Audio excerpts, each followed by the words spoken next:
बिस्मिल्लाहिर्रहमानिर्रहीम। जादू और जिन्नात की काट का 7 रोज़ा अमल। जादू और जिन्नात की काट का 7 रोज़ा अमल।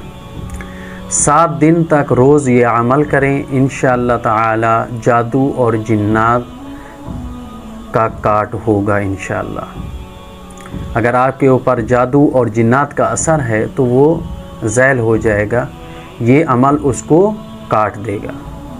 तरीक़ाकार ये है कि 7 अदद चमेली के फूल लेंगे। 7 अदद चमेली के फूल लेकर हर फूल पर 21 मरतबा, हर फूल पर, तमाम फूलों पर नहीं बल्कि हर फूल पर अलहदा-अलहदा 21 बार चहले काफ पढ़ना है। 21 बार चहले काफ पढ़ना है।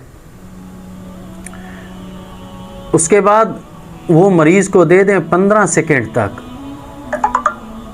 वो मरीज़ को दे देंगे 15 सेकंड तक। मरीज़ उस फूल को सूंघेगा 15 सेकंड तक। सूंघने के बाद वो फूल मरीज़ अपने साथ रख लेगा। वो फूल मरीज़ अपने साथ रख लेगा। इसके बाद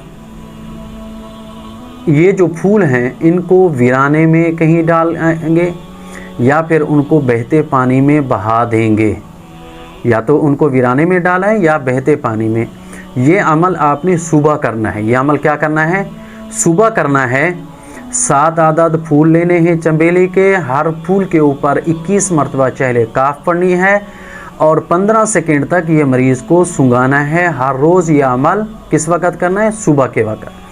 और उसके बाद ये फूल मरीज़ के साथ रखेंगे। मगरिब के बाद ये फूल या वीराने में फेंक दें या फिर पानी के अंदर बहा दें।